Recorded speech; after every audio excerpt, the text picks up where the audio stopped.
نحمده ونصلي ونسلم على رسوله الكريم اما بعد فاعوذ باللہ من الشیطان الرجیم بسم اللہ الرحمن الرحیم رب اشرح لی صدری ویسر لی امری واحلل عقدۃ من لسانی یفقہوا قولی صدق اللہ العظیم وصدق رسولہ النبی الکریم الامین ونحن على ذلك لمن الشاہدین والشاکرین والحمد للہ رب العالمین۔ اللہم صلی علی سیدنا محمد وعلی آل محمد۔ معزز سامعین کرام، آج جس موضوع کے اوپر ہم بات کریں گے وہ ہے قرآن مجید کی فضیلت یا قرآن مجید کو پڑھنے اور سمجھنے والوں کے جو فضائل ہیں اس کے حوالے سے۔ تو اس میں آپ صلی اللہ علیہ وآلہ وسلم کی حدیث مبارکہ ہے کہ خیرکم من تعلم القرآن وعلمہ۔ حضرت عثمان بن عفان رضی اللہ تعالی عنہ سے روایت ہے کہ حضور نبی کریم صلی اللہ علیہ وسلم نے فرمایا، تم میں سے بہتر شخص وہ ہے جو خود قرآن سیکھے اور دوسروں کو سکھائے۔ اسی طرح ایک اور روایت میں ہے کہ حضور نبی کریم صلی اللہ علیہ وسلم نے فرمایا، بے شک تم میں سے افضل شخص وہ ہے جو قرآن سیکھے اور سکھائے۔ اسی طرح حضرت سعد رضی اللہ تعالی عنہ سے روایت ہے کہ رسول اللہ صلی اللہ علیہ وسلم نے ارشاد فرمایا، خیارکم من تعلم القرآن وعلمہ، کہ حضرت سعد بن نبی وقاص رضی اللہ تعالی عنہ روایت کرتے ہیں کہ رسول اللہ صلی اللہ علیہ وسلم نے فرمایا کہ تم میں سے بہترین لوگ وہ ہیں جو قرآن مجید سیکھیں اور سکھائیں۔ تو عاصم کہتے ہیں کہ مصعب نے میرا ہاتھ پکڑ مجھے اس اعلیٰ مقام پر بٹھایا کہ میں اسے قرآن پڑھاؤں۔ اسی طرح ایک اور حدیث ہے کہ ان عائشہ رضی اللہ تعالی عنہ قالت قال رسول اللہ صلی اللہ علیہ وآلہ وسلم، الماہر بالقرآن ما السفرۃ الکرام البررۃ والذین یقرأ القرآن ویتمتع فیہ وہو علیہ شاق لہ اجران۔ کہ حضرت عائشہ رضی اللہ تعالیٰ عنہ سے مروی ہے، وہ فرماتی ہیں کہ نبی کریم صلی اللہ علیہ وسلم نے فرمایا کہ قرآن مجید کا ماہر معزز و محترم فرشتوں اور معظم و مکرم انبیاء علیہ السلام کے ساتھ ہوگا، اور وہ شخص جو قرآن پڑھاتا ہو لیکن اس میں اٹکتا ہو اور پڑھنا اس پر کند ذہن یا موٹی زبان ہونے کی وجہ سے مشکل ہو، اس کے لیے بھی دگنا اجر ہے۔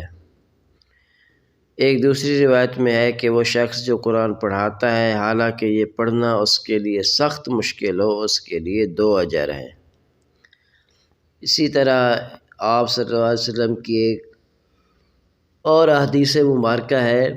کہ حضرت ابو موسیٰ اشعری رضی اللہ تعالیٰ عنہ سے روایت ہے کہ نبی کریم صلی اللہ علیہ وسلم نے فرمایا کہ جو بندہ مومن قرآن مجید پڑھتا رہتا ہے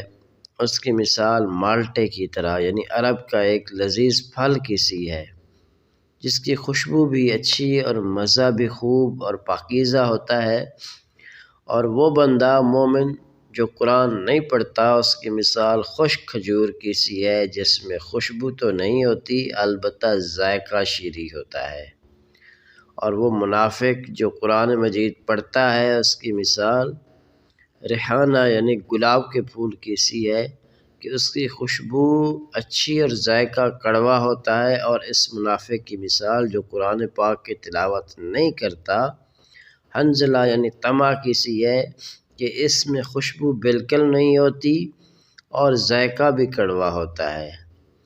ایک اور روایت میں منافق کی بجائے فاجر یعنی بدکار کے الفاظ بھی آئے ہیں۔ اسی طرح حضرت انس رضی اللہ تعالیٰ عنہ سے مروی ہے کہ حضور نبی کریم صلی اللہ علیہ وسلم نے فرمایا کہ وہ مومن بندہ جو تلاوت قرآن کرتا ہے اس کی مثال مالٹے کی طرح لذیذ پھل کی سی ہے کہ اس کی خوشبو بھی خوش کن اور مزہ بھی اچھا ہوتا ہے، اور وہ مومن بندہ جو قرآن نہیں پڑھتا اس کی مثال سوکھی کھجور یعنی چھہارے کی طرح کی ہے، اس میں خوشبو تو نہیں ہوتی لیکن ذائقہ شیریں ہوتا ہے۔ اور فاجر بدکار جو قرآن پاک پڑھتا ہے اس کی مثال ریحانہ یعنی گلاب کے پھول کی سی ہے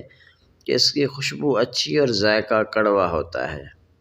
اور قرآن پاک کی تلاوت نہ کرنے والے فاجر کی مثال حنظلہ یعنی تما کی سی ہے کہ اس کا ذائقہ بھی کڑوا ہوتا ہے اور خوشبو بالکل نہیں ہوتی۔ اور ایک نیک صالح شخص کے پاس بیٹھنے والے کی مثال خوشبو فروش کے پاس بیٹھنے والے کی سی ہے کہ تجھے اس سے کچھ بھی نہ ملے تو اس کی خوشبو تو تجھے ضرور پہنچے گی۔ اور برے آدمی کے پاس بیٹھنے والوں کی مثال بھٹی والے لوہار کے پاس بیٹھنے والے کی ہے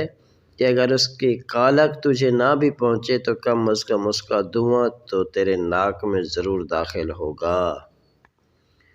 تو ان تمام احادیث سے جیسا کہ ہم نے سنا کہ کتنی بڑی فضیلت ہے قرآن مجید کو پڑھنے کی،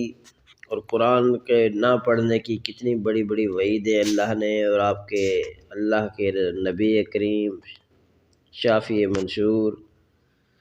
آپ آقا علیہ الصلاۃ والسلام نے بیان فرمائی ہیں۔ تو اسی لیے ہمیں چاہیے کہ ہم خود بھی قرآن مجید کی تلاوت کو اپنا زندگی کا معمول بنائیں، اور اس کے ساتھ ساتھ اپنے اہل و عیال کو بھی قرآن مجید کی محبت ان کے دل میں موجزن کریں۔